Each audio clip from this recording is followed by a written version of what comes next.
सड़क के किनारे छोटी सी झुग्गी के बाहर छुटकी खेल रही थी। शाम होने को आई थी। वह अपने पापा का इंतजार कर रही थी। छुटकी की माँ 2 साल पहले बीमारी में चल बसी। उस समय छुटकी 6 साल की थी। तब से पापा थोड़ा बहुत कमाते थे, उससे ज़्यादा शराब में उड़ा देते थे। सुबह देर से उठते थे, फिर रेहड़ी पर थोड़े से फल लेकर गली गली बेचने निकल जाते थे। आज बहुत देर हो चली थी। छुटकी को खाना भी बनाना था। वह अंदर गई, मिट्टी के तेल से जलने वाले लैंप को साफ किया, उसका शीशा निकाल कर साफ किया, फिर उसमें मिट्टी का तेल डालकर रख दिया। पास ही माचिस रख दी, जिससे अंधेरा होते समय उसे जलाकर खाना बना ले। सुबह ही तो उसने अपने पापा से कहा था, बापू घर में खाने को कुछ ना है, शाम को राशन लेते आना। लाखन ने गुस्से में देखा, अपनी माँ को खा गई, अब मुझे भी खा जा। जब देखो खाना खाना करती रहती है। छुटकी चुप रह गई। इसी तरह शाम तक वह भूखी रही। कुछ खाने को जो नहीं था। शाम को अगर उसके पापा कुछ ले आए तो वह पका लेती, नहीं तो उनके सोने के बाद उनकी रेहड़ी में से एक फल चुरा कर खा लेती। पिछली बार ऐसे करते देखकर लाखन ने उसे बहुत मारा था, लेकिन पेट की भूख के आगे कहाँ कुछ दिखता है। आज पापा को देर हो गई थी, अब तक तो आ जाते थे। कई आशंकाएं छुटकी के मन में उड़ रही थी। कहीं पीकर किसी से झगड़ा तो नहीं कर लिया, कहीं पीने बैठे हो, घर आने का होश ही नहीं हो। बहुत देर हो जाने पर छुटकी झुग्गी का पर्दा लगाकर पास वाले बनवारी चाचा के पास गई। उसने बोला, चाचा बापू अभी तक नहीं आया। बनवारी बोला, अरे बेटी, उसका तो रोज का काम है, कहीं पीकर पड़ा होगा। तू चिंता मत कर, मैं अभी दुकान बढ़ाकर उसे देखने जाता हूँ। तू घर जा, ऐसे अंधेरे में अकेले मत घूम। बनवारी का एक छोटा सा पान का दुकान था। वह लाखन का बचपन का दोस्त था। छुटकी अपनी झुग्गी में वापस आ गई। अंधेरा होने लगा था। उसने लैंप जलाकर रख दिया और पापा का इंतजार करने लगी। भूख के मारे बुरा हाल था, लेकिन खाने के लिए कुछ नहीं था। कुछ देर बाद बनवारी चाचा दौड़ते हुए आए और बोले, छुटकी छुटकी, क्या हुआ चाचा, बापू कहाँ है? छुटकी ने जल्दी से पूछा। बनवारी चाचा ने जो बताया उसे सुनकर छुटकी के होश उड़ गए। उन्होंने बताया, बेटी, दोपहर को पुलिस वाले बाजार से सारी रेहड़ी उठाकर ले गए, जिसमें तेरे बापू की भी थी। 2 घंटे बाद तेरा बापू शराब पीकर थाने जाकर हंगामा करने लगा। दरोगा को गुस्सा आ गया, उसने उसे बंद कर दिया। यह सुनकर छुटकी रोने लगी। बनवारी चाचा ने कहा, बेटी एक काम कर, मेरे साथ मेरे घर चल। यहाँ अकेली कैसे रहेगी? वहीं चाची के पास सो जाना, हो सकता है कल तक तेरे बापू को छोड़ दे। छुटकी ने आंसू पोंछते हुए कहा, नहीं चाचा, मैं पुलिस चौकी जाती हूँ, पता नहीं पुलिस वाले बापू के साथ क्या सलूक करें। यह कहकर छुटकी तेजी से लैंप बुझाकर झुग्गी का पर्दा डालने लगी और फिर तेजी से पुलिस चौकी की ओर चल दी। बनवारी चाचा उस 8 साल की बच्ची को देखते रह गए। बच्चे कितनी जल्दी बड़े हो जाते हैं। तभी उन्होंने आवाज़ लगाई, रुक छुटकी, मैं भी आ रहा हूँ। लेकिन छुटकी ने कुछ नहीं सुना। वह तेज कदमों से पुलिस चौकी की ओर चल दी। बनवारी चाचा उसके पीछे पीछे तेजी से जा रहे थे। पुलिस चौकी पहुंचकर छुटकी ने देखा, बहुत से पुलिस वाले वर्दी पहने इधर से उधर जा रहे थे। तभी उसे पुलिस चौकी के गेट के पास कई रेहड़ियां दिखाई दी। उनमें से उसने देखा एक रेहड़ी उसके पापा की भी थी। वह तेजी से अंदर की ओर चल दी।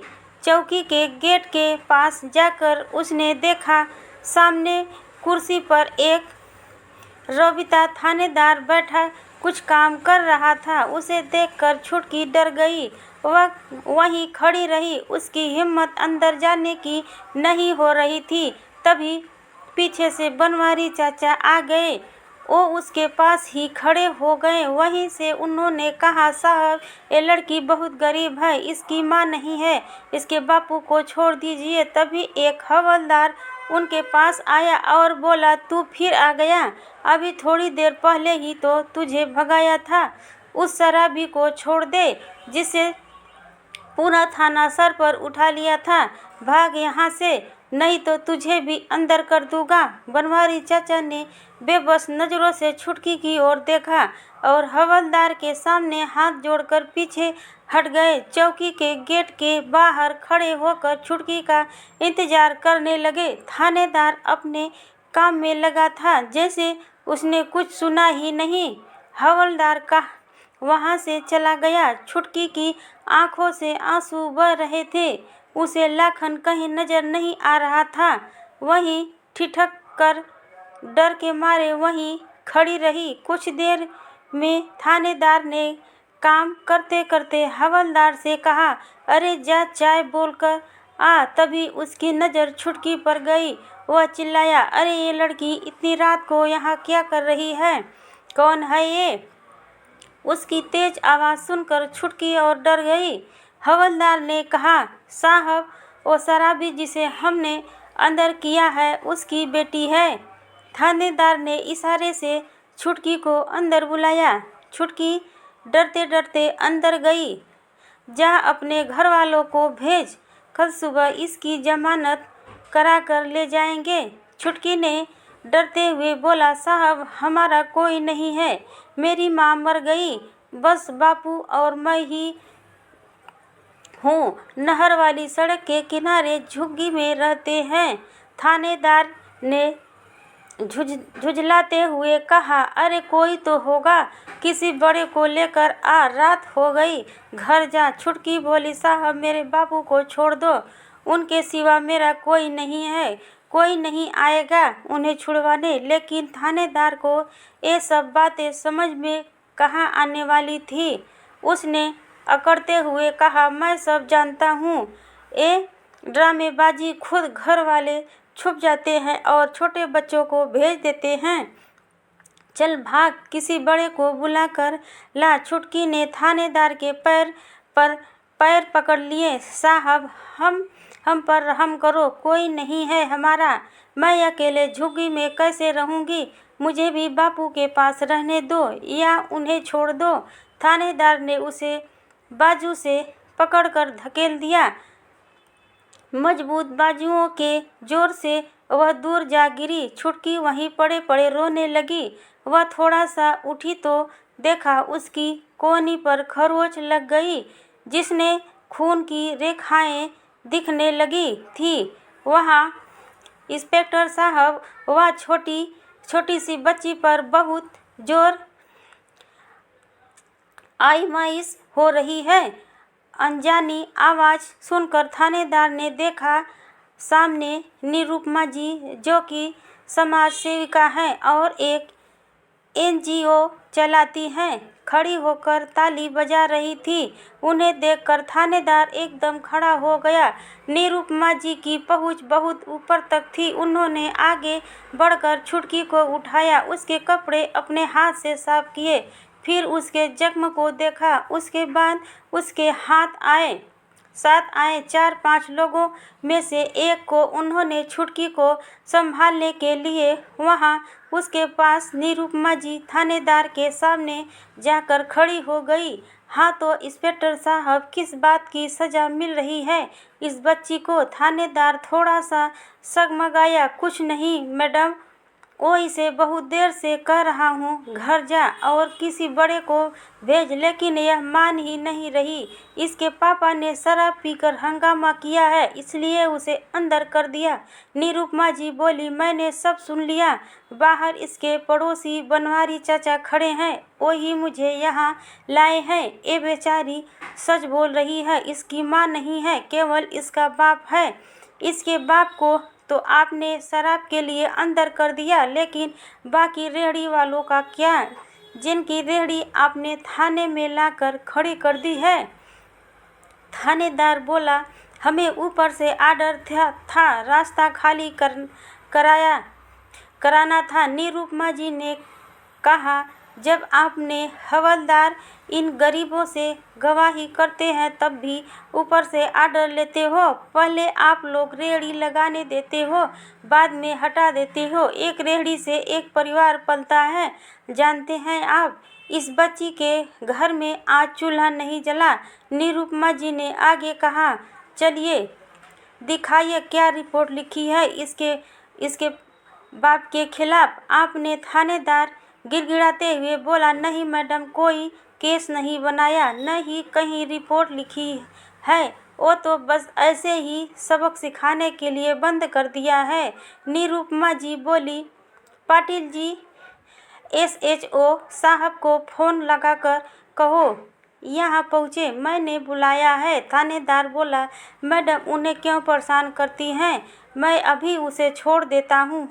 हवलदार लाखन को ले आ। लाखन को थानेदार के सामने लाया गया। अब तक उसका नशा भी उतर चुका था। निरुपमा जी बोली, शर्म नहीं आती तुझे? देख इस बच्ची की हालत, भूखी प्यासी तुझे छुड़ाने के लिए थानेदार के पैरों में पड़ी थी। लाखन बोला, मैडम एक ही तो हमारी रोजी रोटी थी, उसे भी ये उठा लाए। आपको पता है सारे फल भी इन्होंने फेंक दिए। निरुपमा जी बोली, शराब पीने के लिए तेरे पास पैसे हैं, इस भूखी बच्ची के लिए नहीं है। लाखन बोला, मैडम मुझे माफ़ कर दीजिए, आगे से ऐसा नहीं होगा।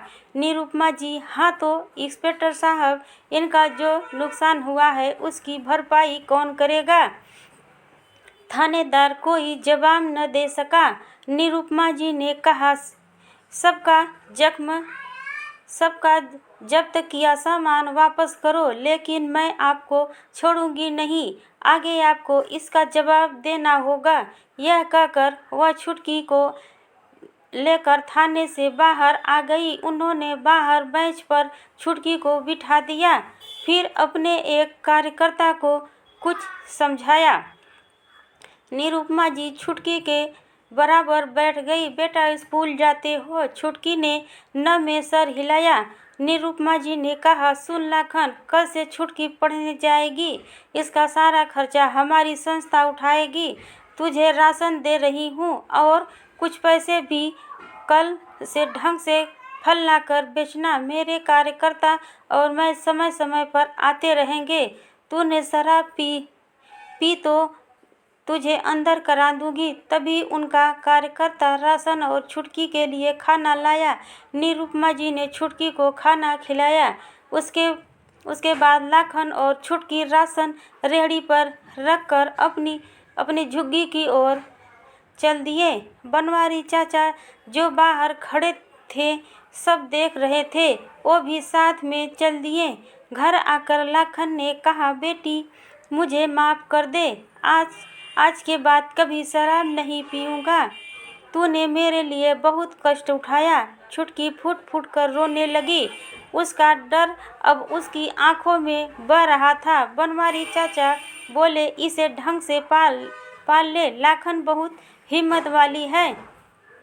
तेरी बच्ची अकेले थानेदार से भिड़ गई, मेरी तो सिट्टी पिट्टी गुम हो गई थी। लाखन ने छुटकी के आंसू पोंछे और उसे गले लगाया। अगले दिन से लाखन ढंग से काम करने लगा। इधर निरुपमा जी की मदद से छुटकी स्कूल जाने लगी। सब लोग अच्छे से रहने लगे। नमस्कार।